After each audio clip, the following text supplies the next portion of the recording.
Bismillahirrahmanirrahim. Alhamdulillahirabbil alamin. Allahumma shalli wa sallim wa barik ala Muhammad wa ala ali Muhammad. Allahumma inna nas'aluka ilman nafi'a wa rizqan thayyiba wa amalan mutaqabbala. Allahumma iftah lana kulla khair wa yassir lana kulla umur. Allahumma ansuril mujahidin warhamil mustad'afin wa dammir a'da'ad-din wa tmis ala amwalihim. اللهم اشف مرضى المسلمين اللهم اشف مرضى المسلمين اللهم اشف مرضى المسلمين آمين يا رب العالمين. Alhamdulillah kaum muslimin rahimakumullah.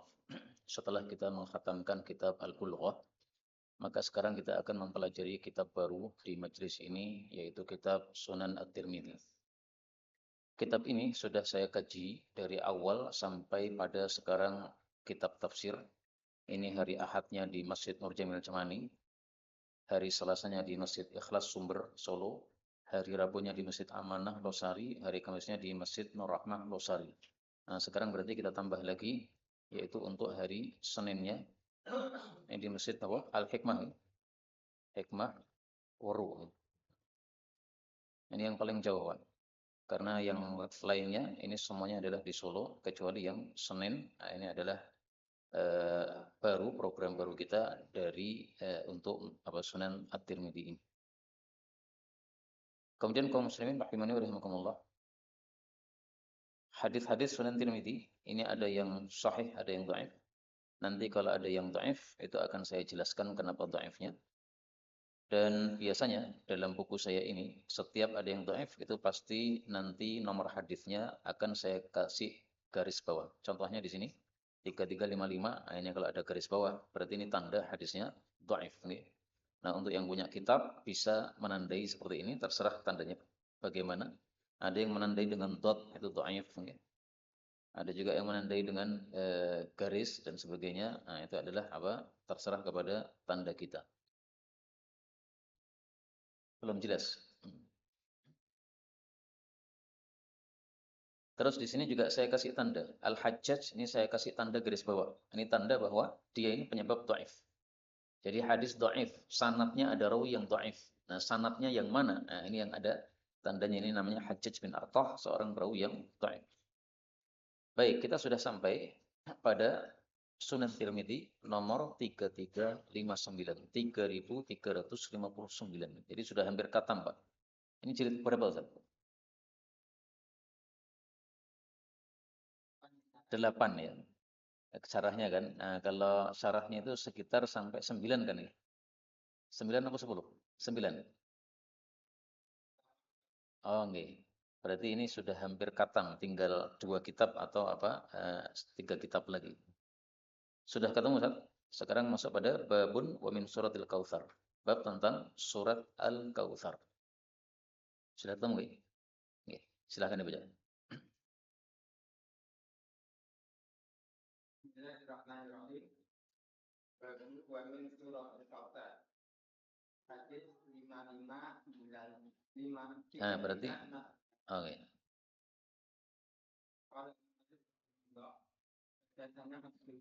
Haddatsana Abdul bin Umayyah qala haddatsana Abdul Razzaq qala an Ma'mar an Qatadah an Anas inna a'tayna al-kautsar.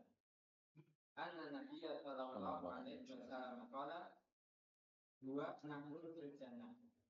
Qala ra'aytu nahra fil jannati afata ibadun lumlu. Qultu ma hadha ya Jibril? Qala hadha al-kautsar alladhi a'taka Allah. Qala Musa hadha hadisun hasan. Ya, ternyata kitab saya berbeda dengan kitab Ustadz Abdul Hasan ya. Tadi di sini ada fi qaulihi ta'ala, ini enggak ada pada kitab beliau. Kemudian di sini qala Abu Isa, itu enggak ada pada kitab saya. Ya enggak ada masalah karena kitab Sunan Tirmidzi itu berbeda, naskahnya banyak. Baik, hadis 3359 ini hadis yang menafsirkan tafsir surat Al-Kautsar.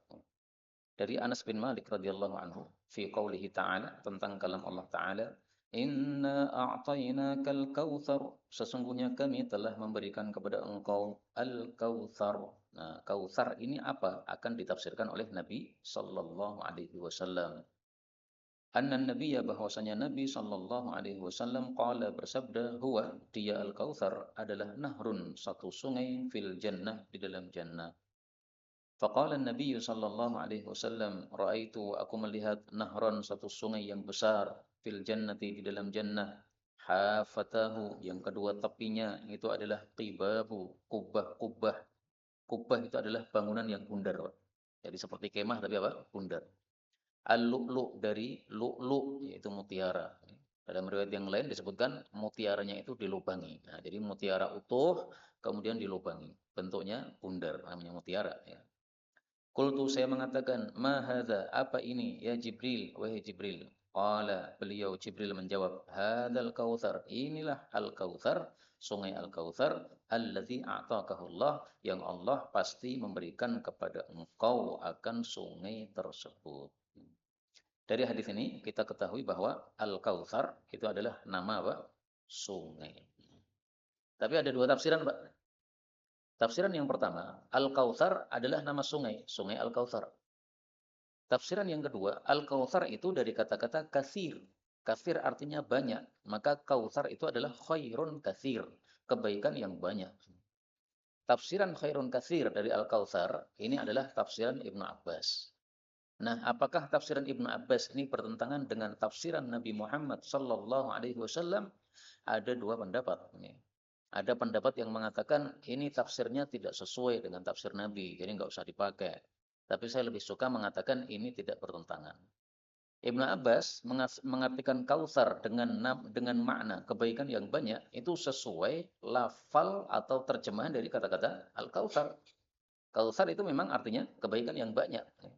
Sehingga kalau ada orang kebaikannya banyak disebut Al-Kautsar. Ada di Jawa Timur tuh Gus Kautsar. Nah, itu karena bapaknya pengen anaknya kebaikannya banyak. Nah, di antara kebaikan yang banyak yang diberikan kepada Nabi Muhammad SAW itu adalah Sungai Al-Kautsar ini. Jadi Al-Kautsar ada makna khusus, ada makna umum. Makna umumnya kebaikan yang banyak. Apa saja kebaikan itu? Diangkat sebagai nabi itu kebaikan, diangkat sebagai rasul itu kebaikan, masuk surga pertama kali itu kebaikan. Banyak sekali ya kebaikan diberikan kepada Nabi Muhammad SAW. Nah, salah satu kebaikan yang banyak adalah ini tadi, nahron, sungai yang besar. Di sini saya artikan nahron, sungai yang besar. Kenapa diartikan besar? Karena di sini ada tanwin. Dan sudah sering saya sampaikan, kaidahnya adalah at-tankiru lit-ta'zim. Penggunaan isim nakirah ditandai dengan adanya tanwin di belakang lit-ta'zim untuk menunjukkan besar. Ya, berarti nahron sungai yang besar. Bisa jadi seperti sungai Nil atau apa, pokoknya sungai-sungai yang besar. Nah, besarnya berapa itu nanti insya Allah akan kita temukan dalam hadis-hadis yang lain. Kalau tidak ketemu nanti akan saya carikan dari hadis yang lain. Baik, silakan Ustaz. Atau enggak bawa mic ini? Monggo silakan. Sambil nunggu saya baca dulu. Hadis 3360. Qala al-muallif rahimahullah haddatsana Ahmad bin Mani'in qala haddatsana Surayj bin Nu'man qala haddatsana al-Hakam bin Abdul Malik an Qatadah an Anas radhiyallahu anhu qala qala Rasulullah sallallahu alaihi wasallam baina ketika ana saya asiru berjalan fil jannah di dalam jannah tiba-tiba uridali dihadapkan kepada saya nahrun sungai yang besar. Kata-kata besar diambil dari tanwin tadi ya. Hafatahu yang kedua tepinya itu adalah qibabu, kubah-kubah, bangunan bundar. Al-lu'lu dari mutiara, mutiara yang utuh, kemudian dilubangi. Qultu saya berkata lil malak kepada malaikat. Nah, malaikatnya di sini adalah malaikat Jibril alaihi salatu wassalam karena yang membawa Nabi ketika Isra Mi'raj adalah malaikat Jibril alaihi salatu wassalam. Ma hadza? Apa ini? Qala beliau mengatakan, hadzal kautsar. Inilah al-kautsar alladzi a'takahu Allah yang Allah memberikan al-kautsar itu kepada engkau sebagaimana disebutkan dalam surat Al-Kautsar. Qala Nabi mengatakan, "Tsumma kemudian daraba biyadihi." Dia pukulkan tangannya, malaikat tadi, ila tinatin kepada satu tanah, yaitu tanah yang ada di surga. Fastakhraja, maka dia pun mengeluarkan miskan, minyak wangi misik. Artinya, ketika dia mengambil tanah yang ada di surga, itu ternyata tanahnya baunya wangi sekali. Nah, ini perbedaan antara dunia dengan akhirat. Di dunia mana ada kita temukan tanah yang wangi, Pak. Kalau ada tanah yang wangi, ya kita bangun rumah kita dengan tanah yang wangi. Nggak usah pakai parfum setiap hari, wangi. Ya. Di surga itu tanahnya wangi. Ya. Thumma kemudian rufi'at, diangkatlah. Diangkat itu maksudnya disingkapkan, diperlihatkan. Li untuk saya sidratul muntaha.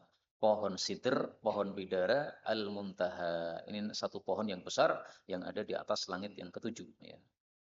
Faraitu lalu saya melihat indaha pada Sidratul Muntaha nuran azima, sinar yang besar, yaitu zahirnya ini adalah sinarnya Allah Subhanahu wa taala ya. Sebagaimana disebutkan dalam hadis yang lain bahwasanya Nabi sallallahu alaihi wasallam itu tidak pernah melihat Allah tapi hanya melihat sinar Allah Subhanahu wa taala.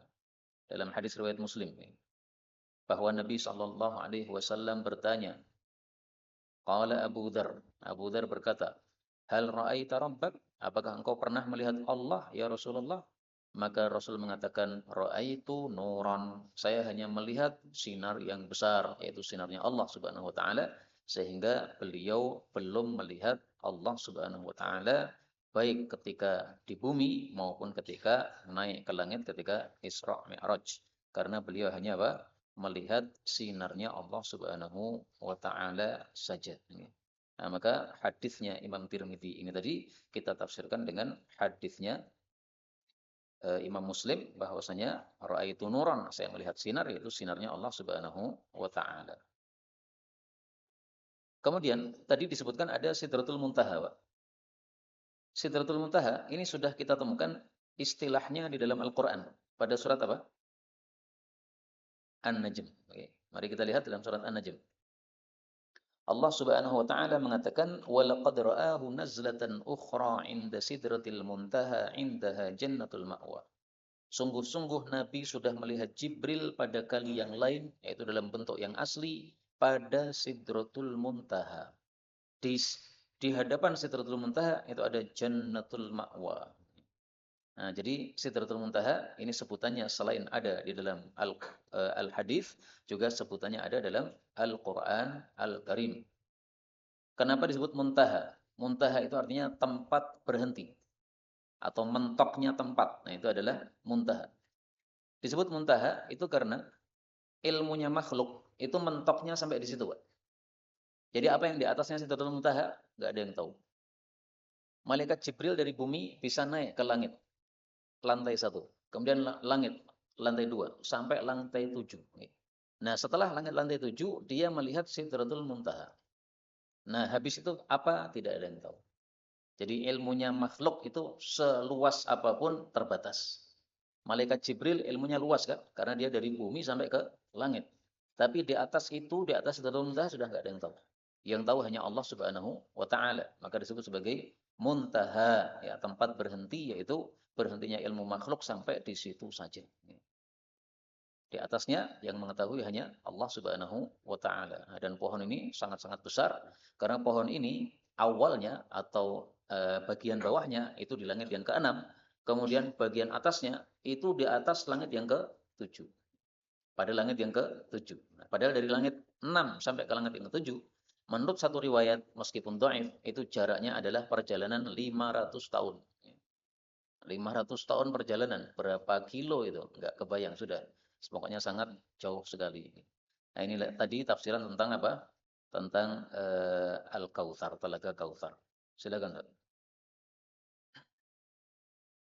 Haddatsana Yunus qala haddatsana Muhammad bin Fudail an Atha bin Sa'id an Harith bin Kitab an Abdullah bin Umar qala qala Rasulullah sallallahu alaihi wasallam al-Kautsaru nahrun fil jannah fatahu min dzalik wa masrahu ala sufi wa yaqubi turbatuhu asyaku min wa ma'ruhu ahla minan asali wa qiyadu minan asali qala ajah ismul hasan fasih.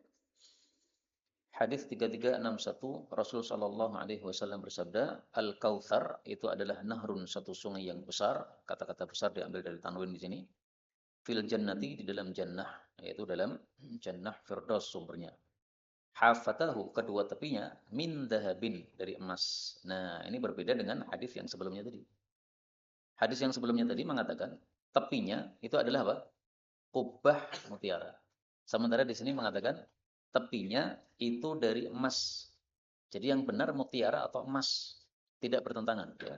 Jadi ini sungai, kemudian tepinya ini emas. Di atas tepi emas ini ada bangunan kubah dari mutiara. Jadi yang di atasnya itu adalah mutiaranya, yang di bawahnya adalah emasnya. Maka mutiara lebih utama daripada emas, karena mutiaranya jadi bangunan, emasnya hanya jadi bawahnya.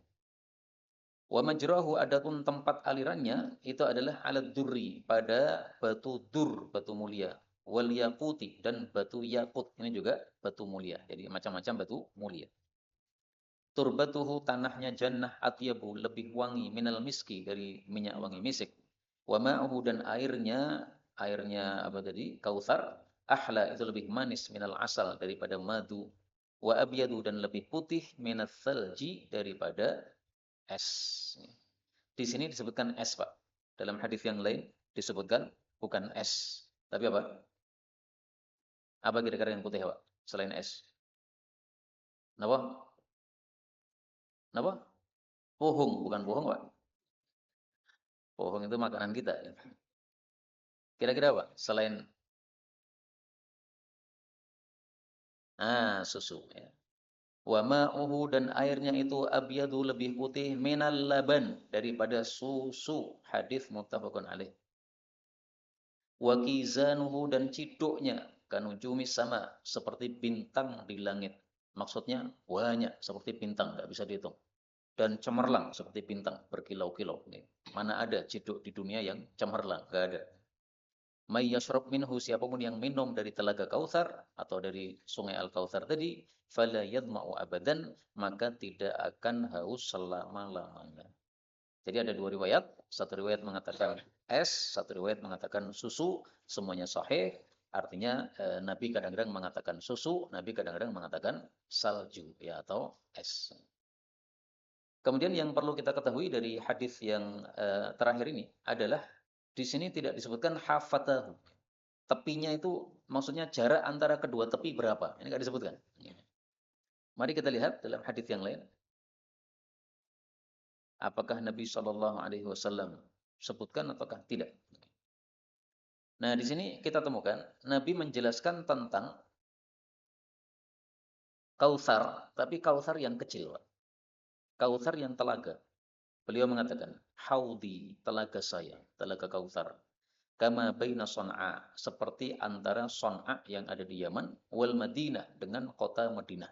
Nah, nanti silahkan dicari di internet, ya. Dari Madinah sampai ke Son'a, itu berapa kilo. Fihil aniyah, padanya ada ciduk-ciduk, mithlul kawakib, seperti bintang-bintang, yaitu jumlahnya sangat banyak dan berkilauan tadi. Lah, ini Nabi hanya bicara tentang telaga, tidak bicara tentang sungai Al-Kautsar. Sehingga kita belum mengetahui berapa luasnya sungai Al-Kautsar itu. Karena sungai dengan telaga itu berbeda, Pak. Telaga itu lebih kecil, sungai itu lebih besar. Terus perbedaannya apa antara telaga Kautsar dengan sungai Al-Kautsar? Telaga itu adalah cabangnya, sungai itu adalah sumbernya. Jadi sungai Al-Kautsar itu sumbernya ada di surga Firdaus. Kemudian mengalir ke bawah, ke surga-surga yang lainnya. Terus sampai keluar surga. Nah, di luar surga itu kan ada padang mahsyar, ada neraka, kemudian juga ada telaga Kautsar. Nah, telaga Kautsar di luarnya surga. Sehingga sebelum kita masuk surga, itu kita dipersilahkan untuk minum dari telaga Kautsar. Yang boleh minum telaga Kautsar, maka boleh masuk surga. Yang tidak boleh minum telaga Kautsar, berarti tidak bisa masuk surga. Maka mudah-mudahan semua kita bisa minum telaga Kautsar. Amin ya rabbal alamin. Nah, jadi sampai di sini kita masih belum mendapatkan penjelasan, ya, berapa lebarnya sungai Al-Kautsar.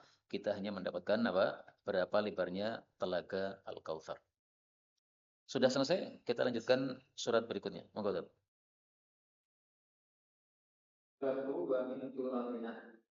Surat ini apa? An-Nasr. Nah, ini di kitab saya Al-Fatah. Berarti ini naskah yang mana yang benar saya nggak tahu. Ya. Apakah Imam Tirmidzi menulis Fathah, apakah Imam Tirmidzi menulis An-Nasr? Yang jelas dari dua naskah yang berbeda ini kita tahu bahwa surat An-Nasr itu nama lainnya surat Al-Fatah. Maka surat Al-Fatah ada dua, ada Al-Fatah yang panjang, ada Al-Fatah yang pendek, yang pendek. Monggo.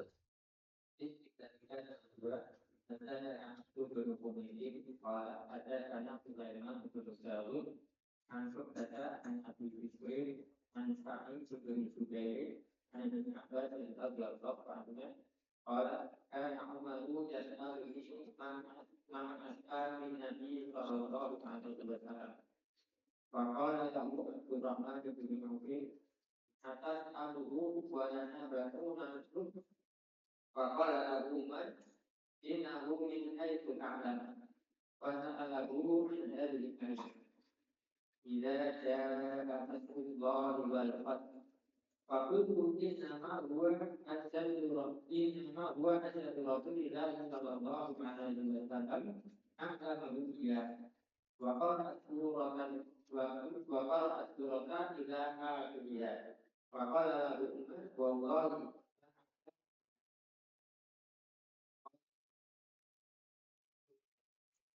Yang berikutnya itu nggak usah dibaca ya, karena cuma perbedaan sanad saja.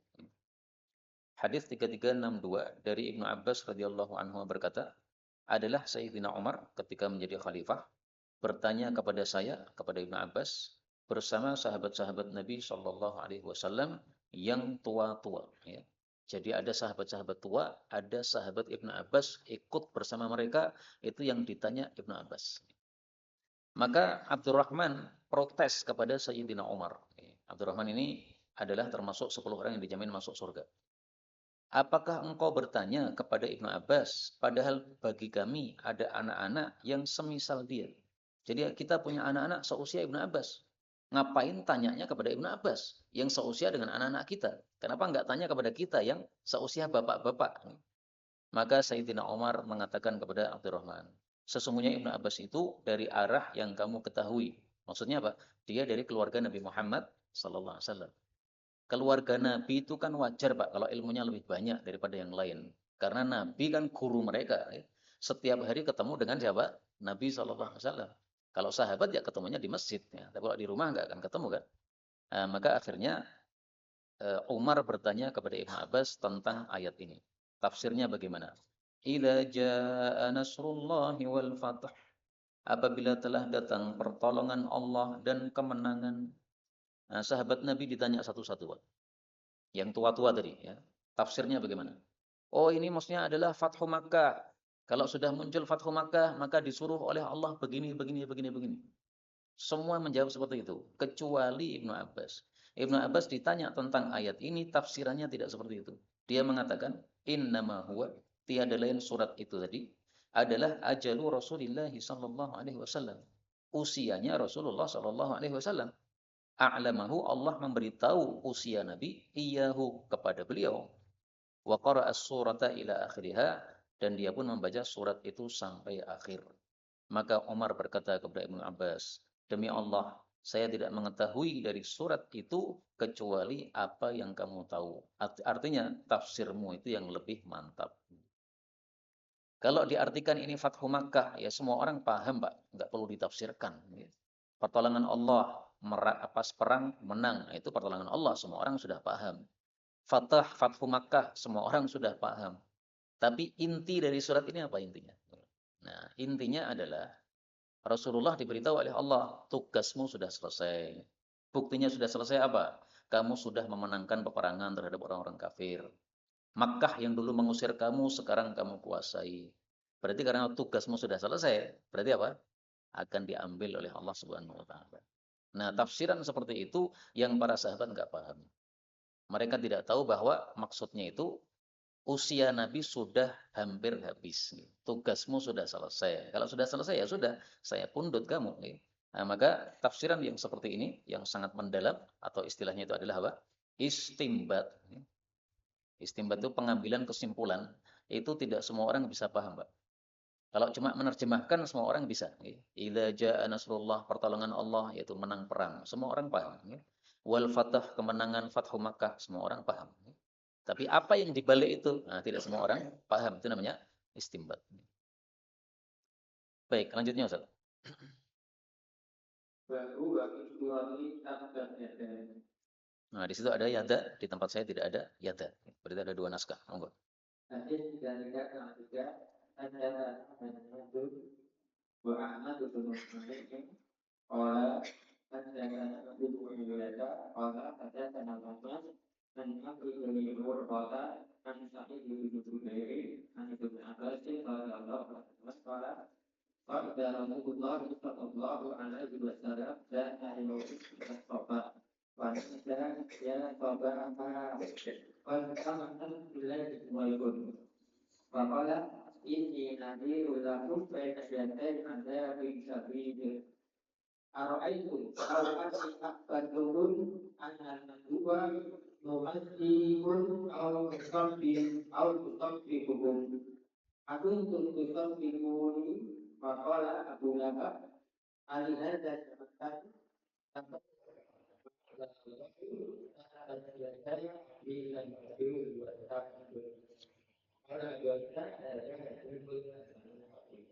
Ya, ini kita sudah masuk pada tafsir surat Tabbat. Surat Tabbat disebut juga surat apa? Al-Masad. Disebut Al-Masad karena di akhirnya ada kata-kata Masad. Disebut Tabbat karena di awalnya ada kata-kata Tabbat. Dari Ibnu Abbas radhiyallahu anhu, dia mengatakan telah naik Rasulullah Shallallahu alaihi wasallam pada suatu hari di atas bukit Sofa. Ini masih di Mekah, Pak, belum hijrah ke Madinah. Karena Sofa itu tempatnya di Mekah. Maka beliau menyeru dengan suara yang keras, "Ya Sabahah." Ya Sabahah itu artinya apa? Artinya adalah awas, awas akan diserang waktu pagi. Itu arti perkataannya seperti itu. Diambil dari kata-kata sobah yang artinya pagi. Jadi kalau ada musuh akan menyerang, nah maka kita mengatakan ya Sabahah. Tapi setelah itu ungkapan ini diucapkan untuk kondisi apapun ketika ingin mengumpulkan orang. Seperti misalnya ada kebakaran, okay? Nah, supaya orang pada datang untuk membantu menyelesaikan kebakaran, nah, maka diteriakkan ya sobahah. Meskipun waktunya siang atau sore atau malam, pokoknya tetap mengatakan ya sobahah. Jadi kalau di Indonesia itu semacam membunyikan kentongan, ya sobahah itu. Fajtama'at, maka kumpul kepada Nabi Shallallahu Alaihi Wasallam orang-orang Quraisy. Dianggap perkara yang besar. Ternyata beliau berceramah. Ini sesungguhnya aku nadhirul lakum, memberikan ancaman untuk kalian baina yadai, di hadapan adzabin syadidin, siksaan yang dahsyat, yaitu siksaannya Allah bagi yang tidak mau masuk Islam.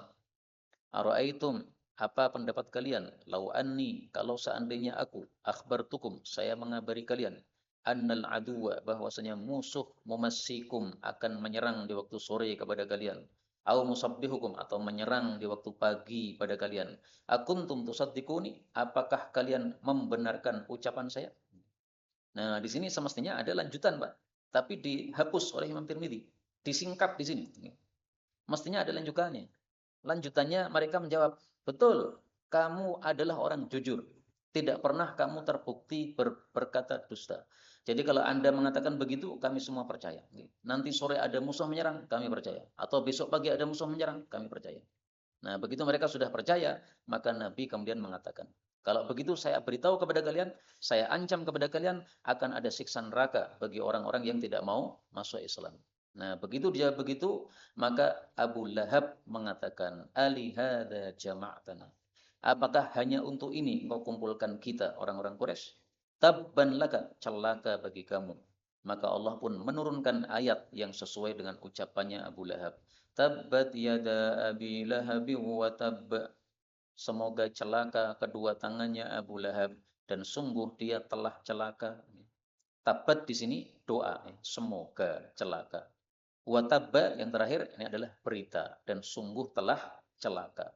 Jadi harus apa? Dibedakan antara keduanya dalam masalah terjemahnya. Abu Lahab ini siapa, Pak? Paman Nabi Sallallahu Alaihi Wasallam.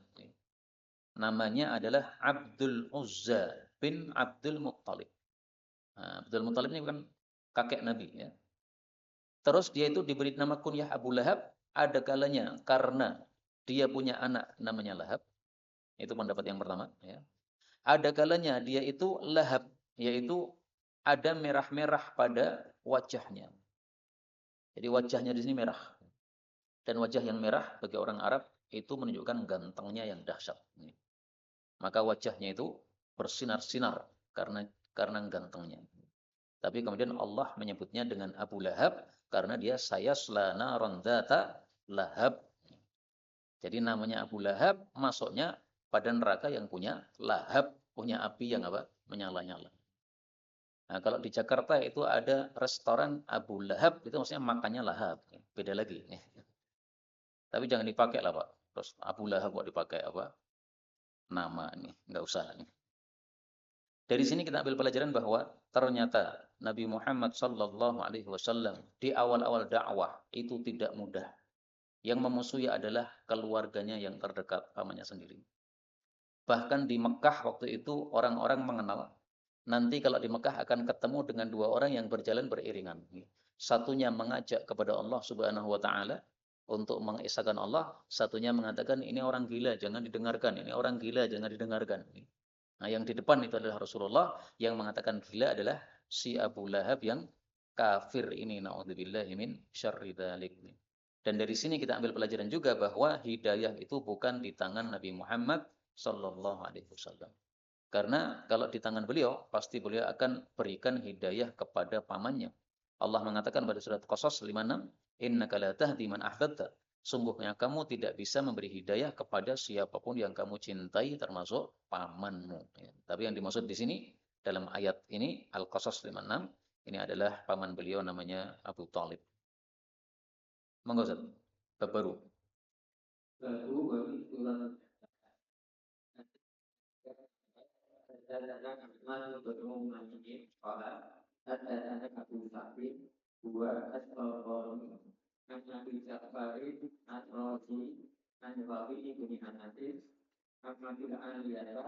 Aliyati.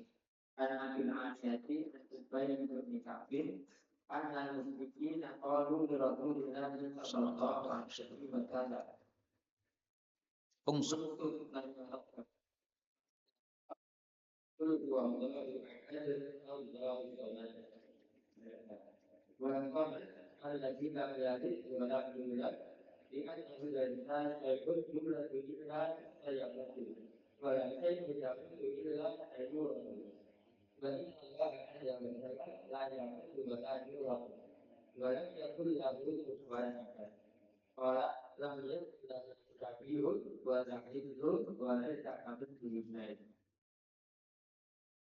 Dari Ubay bin Ka'ab radhiyallahu anhu bahwasanya orang-orang musyrik berkata kepada Rasul sallallahu alaihi wasallam, "Unsub lana, nasabkan kepada kami rabbaka, Tuhanmu." Jadi manusia kan punya nasab, Pak. Muhammad Abdullah itu nama saya, bin Abu Abdillah itu bapak saya, bin Imam Mukhni itu kakek saya. Nah, Allah itu nasabnya dari mana ya? Allah itu sumbernya dari mana? Kok ada yang menguasai seluruh dunia itu sumbernya dari mana? Anaknya sopo ya. Fa'anzalallah, maka Allah turunkan. Qul huwallahu ahad, Allahus samad. Katakanlah dia Allah itu adalah Esa. Berarti enggak perlu ada Bapak. Dia Esa sendiri. Allahus samad. Allah itu adalah samad. Nah, samad kemudian dijelaskan. Fas samadu, maka samad itu adalah alladzi dzat yang lam yalid, tidak melahirkan, walam yulad, juga tidak dilahirkan. Berarti enggak punya bapak, tidak punya anak. Li'annahu, karena sesungguhnya laisa syai'un, tidak ada sesuatu yuladu yang dilahirkan illa sayamut, kecuali berarti mati, akan mati. Namanya anak pasti akan mati diganti oleh keturunan berikutnya. Walaisa syai'un, dan tidak ada sesuatu pun yamutu yang mati illa sayurath, kecuali pasti akan diwarisi. Wa innallaha azza wa jalla, dan sesungguhnya Allah itu la yamutu, tidak mati, wala yurathu, dan tidak diwarisi.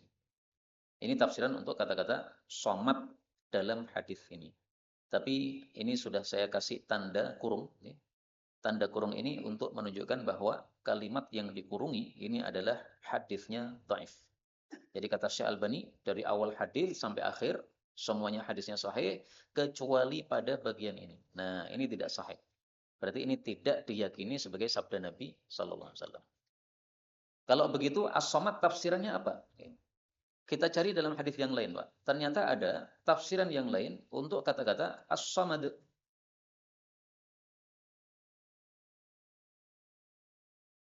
Nih, Pak. As-samad itu adalah alladzi la jawfa lahu, yang tidak memiliki rongga. Tapi hadis ini juga dhaif. Jadi manusia itu bukan samad karena dia punya rongga. Nah, kalau punya rongga, nah berarti lemah dia. Perlu pipis, perlu perlu makan. Nah, karena ada rongganya perlu diisi. Kalau nggak diisi ya akan mati. Nah, itu tafsiran yang lain. Tafsiran yang lain lagi yang lebih populer, as-samad itu adalah man yasmudu ilaihi al-khalqu fil hawaij. As-samad adalah zat yang dituju oleh para makhluk dalam semua hajat-hajat mereka. Kalau kita punya hajat, doanya kepada siapa? Kepada Allah. Nah, itu namanya somad. Allah itu somad. Kenapa? Semua kita kalau punya keperluan larinya sama Allah. Punya utang, doa kepada Allah Subhanahu wa taala. Belum punya anak padahal sudah menikah lama seperti beberapa teman kita seperti itu. Maka pasti berdoa juga kepada Allah Subhanahu wa taala. Anaknya sakit, masuk rumah sakit. Seperti tadi ada informasi, salah satu teman anaknya masuk rumah sakit. Pasti doanya kepada Allah Subhanahu wa taala. Nah, itulah makna as-samad menurut tafsiran yang lebih terkenal. Kemudian ayat berikutnya, walam yakul lahu kufuwan ahadun, dan tidak ada bagi Allah tandingan seorang pun. Apa makna kufuwan? Nah, ini akan ditafsirkan oleh Nabi sallallahu alaihi wasallam. Yang dimaksud kufuwan itu adalah lam yakun lahu syabihun. Tidak ada bagi Allah yang serupa dengannya. Wala idlun, tidak pula yang sebanding dengannya. Walaisa kamitslihi syai'un, dan tidak ada sesuatu apapun yang semisal Allah Subhanahu wa taala. Dan ini adalah kaidah untuk menjelaskan Allah. Laisa kamitslihi syai'. Jadi kalau ditanya tentang Allah, maka cukup kita mengatakan laisa kamitslihi syai'. Jadi nggak bisa dijelaskan bagaimana Allah itu. Mata kita belum pernah melihat, bagaimana bisa menjelaskan. Sehingga kalau ada kata-kata misalnya tangan Allah terhampar, itu bukan berarti tangannya itu adalah anggota tubuh. Karena kalau tangan anggota tubuh itu adalah makhluk. Nah, sementara Allah sudah mengatakan Allah tidak seperti apapun juga. Berarti tangannya Allah bukan anggota tubuhnya Allah. Lah terus apa? Ya, pokoknya tangannya Allah, selesai. Kalau pengen tahu tafsirnya secara hakiki, secara betul-betul, ya nanti tunggu sampai ketemu dengan Allah Subhanahu wa taala. Kita akan tahu, oh maksudnya tangannya Allah adalah begini ya. Nanti tanya kepada Allah Subhanahu wa taala. Kok mati kenapa, Pak? Monggo berikutnya, Ustaz. Hadis 365. حدثنا عبد بن حميد قال حدثنا عبيد الصالح بن الكتاب عن ابي سعيد الخدري عن الربيع بن عبد العالمين من النبي صلى الله عليه وسلم dan يسألون فقالوا انصر لنا ربك قال فأتى بجبريل بليلة الدعاء قل هو الله أحد وذكر اسمه ولم يذكر فيه أن يبين بن كثير هذا أصاب من حديث أبي Baik, berikutnya itu enggak usah karena cuma penjelasan tentang nama perawi. Dari Abul Aliyah radhiyallahu rahimahullah. Nah, di sini Abul Aliyah ini adalah seorang tabi'i. Tabi'i tidak pernah ketemu dengan Nabi Muhammad sallallahu alaihi wasallam. Dia meriwayatkan dari Nabi sallallahu alaihi wasallam. Berarti sanadnya putus. Silakan. Bismillah. Oh, udah bisa. Berarti sanadnya apa? Putus. Bismillah. Sanadnya putus berarti hadisnya dhaif. Tapi meskipun hadisnya dhaif, isinya sahih karena sesuai dengan hadis yang sebelumnya tadi. Bahwasanya Nabi Shallallahu alaihi wasallam menyebutkan tentang tuhan-tuhan mereka, lalu mereka mengatakan, "Nasabkan kepada kami pemeliharamu." Maka Jibril datang kepada Nabi Shallallahu alaihi wasallam membawa surat ini. Qul huwallahu ahad. Katakanlah dia Allah itu esa dan seterusnya. Nah, Abul Aliyah itu siapa namanya? Dijelaskan oleh Imam Tirmidzi, namanya Rufai, dan dia adalah seorang budak yang dimerdekakan oleh seorang wanita Sabiyah. Seorang wanita dari kabilah Sabiyah. Ya. Wallahu a'lam bishawab. Berikutnya, Ustaz. وهو سورة المعوذتين حديث dan enam حدثنا محمد بن المثنى Musanna. قال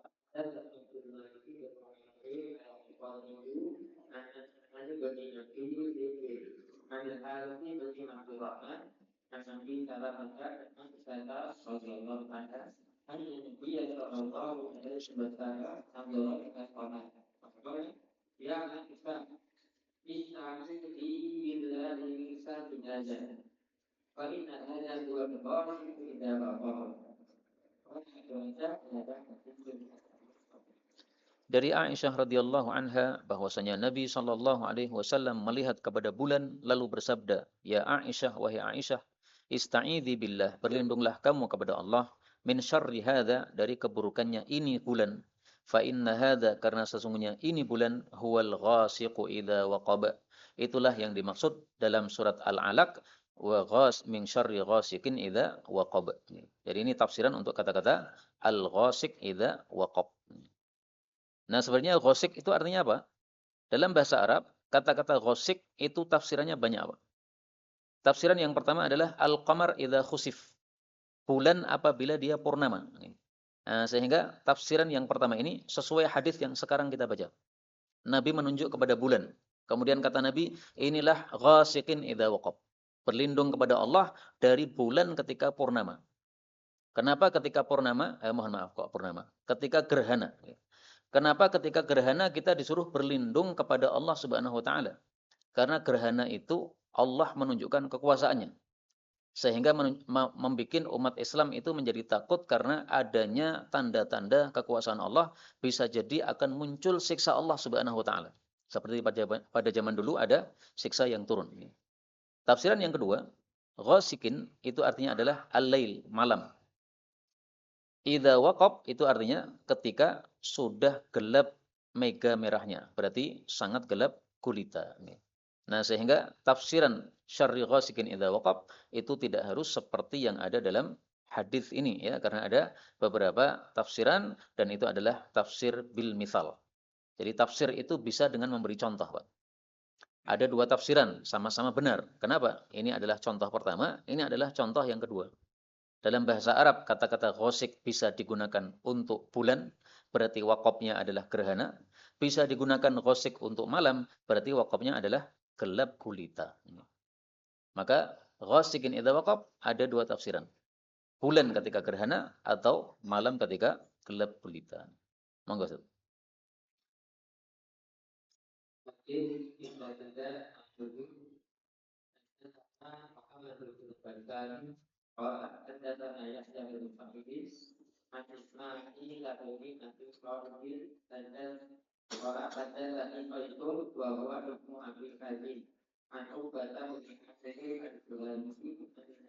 Sallallahu alaihi wasallam.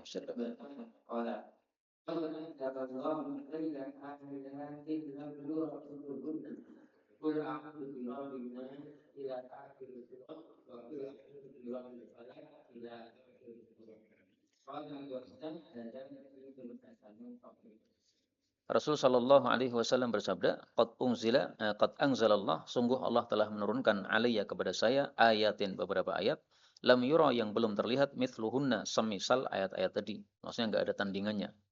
Yaitu qul a'udzu birabbin nas, katakanlah aku berlindung kepada pemeliharanya manusia. Beliau membaca sampai akhir surat. Wa qul a'udzu birabbil falaq, dan katakanlah aku berlindung kepada pemelihara waktu subuh. Dan beliau membacanya sampai akhir surat juga. Hadis ini menunjukkan fadilahnya dua surat ini, dan dua surat ini disebut al-muawwidzatain, dua surat perlindungan. Adapun al-falaq itu artinya adalah as-subh, waktu subuh. Padahal sebenarnya arti falak itu adalah terbelah. Nah, kenapa subuh disebut falak? Karena asalnya gelap gulita, kemudian didatangi sinar. Akhirnya terbelah. Jadi gelapnya terbelah menjadi terbuka, menjadi bersinar, maka disebut sebagai al-falaq karena itu. Di sini dikatakan lam yura mithluhun, tidak terlihat surat yang semisal dua surat ini. Berarti enggak ada tandingannya. Padahal dalam hadis yang lain Nabi Shallallahu alaihi wasallam bersabda, surat Quran paling utama adalah surat Al-Fatihah. Kok di sini dikatakan tidak ada tandingannya gimana? Nah, ini maksudnya tidak ada tandingannya fil at-ta'awud. Dalam bab minta perlindungan, ini enggak ada tandingannya, Pak. Jadi kalau panjenengan takut minta perlindungan kepada Allah, paling bagus baca 2 surat ini daripada doa yang lain. Misalnya, ada gempa. Boleh kita berdoa, ya Allah selamatkan saya dari gempa. Boleh. Tapi kalau pengen lebih dahsyat, maka baca doa ini. Tidak ada doa perlindungan yang lebih dahsyat daripada 2 surat ini. Kemudian 2 surat ini, yang lebih dahsyat di antara keduanya, itu adalah surat Al-Falaq. Sebagaimana sabda Nabi SAW, beliau mengatakan, innaka lan taqra. Kamu tidak akan membaca sesuatu yang lebih sampai kepada Allah Subhanahu wa taala daripada qul a'udzu birabbil falaq. Surat hadis riwayat Nasa'i, derajatnya sahih. Nah, sekarang pertanyaannya, kenapa surat Al-Falaq lebih dahsyat daripada surat An-Nas? Mari kita lihat ayatnya surat Al-Falaq. Apa kata Allah Subhanahu wa taala dalam surat Al-Falaq? Allah mengatakan, "Qul a'udzu birabbil falaq min syarri ma khalaq." Berlindung kepada Allah dari keburukan apapun yang Dia ciptakan. Apapun ini berarti mencakup semuanya, Pak. Gempa termasuk, tsunami termasuk, pencurian termasuk, kebakaran termasuk. Anak kita yang sakit yang masuk rumah sakit kemudian mati, ini juga kita takuti, ini termasuk ya. Pokoknya apapun keburukan, nah, itu adalah min syarri ma khalaq. Karena ini mencakup segala sesuatu, maka ini lebih dahsyat daripada surat An-Nas. Kalau surat An-Nas, isinya cuma berlindung kepada Allah, rajanya manusia, Tuhannya manusia, dari keburukan waswasil khannas. Cuma itu saja, satu. Dari setan. Tapi kalau yang Al-Falaq tadi, min syarri ma khalaq, setan sudah termasuk. Nah, sehingga lebih dahsyat daripada surat An-Nas tadi. Sampai di sini sudah selesai tafsir surat Muawwidzatain. Berikutnya babun bab baru, tidak ada judulnya. Berikutnya lagi ada babun bab baru, juga tidak ada judulnya. Kenapa tidak ada judulnya? Bab-bab yang tidak ada judulnya, ini biasanya adalah masih nyambung dengan bab sebelumnya. Jadi Imam Tirmidzi sering mengatakan bab, bab, bab. Maksudnya apa? Bab ini cabang dari bab sebelumnya. Jadi enggak berkaitan langsung, tapi bisa dicari kaitannya. Nah, maka insya Allah bab-bab ini akan kita baca lagi pada pertemuan yang akan datang. Tapi insya Allah tidak kita sambung bab ini, Pak. Karena bab ini nanti akan saya baca pada hari Selasa di Masjid Sumber. Kemudian hari Rabu di Masjid Losari. Kamis di Masjid Losari. Jumat tidak ada, Sabtu tidak ada, Ahad ada lagi di Masjid Nur Jamil. Nah, kemudian Senin di masjid ini. Jadi besok nomor berapa? Wallahu a'lam. Saya sendiri nggak tahu. Sekarang 3368, bisa jadi besok 4000 sekian. Nah, jadi tunggu saja apa episode berikutnya. Nah, untuk hadis-hadis ini semuanya sudah kita rekam ya. Ada Mas Senin, ada teman-teman yang lain-lainnya merekam semuanya dan sudah kita upload di YouTube. Nah, sehingga kajian yang tidak ada di sini itu bisa diikuti dari YouTube secara urut. Jadi hadisnya pasti akan urut dipelajari dari kitab Sunan Tirmidzi ini. Inilah yang dapat kita pelajari pada pertemuan kali ini. Betulnya dari Allah Subhanahu wa taala. Kalaupun ada salahnya, fa astaghfirullahaladzim wa lakum. Alhamdulillahi rabbil alamin.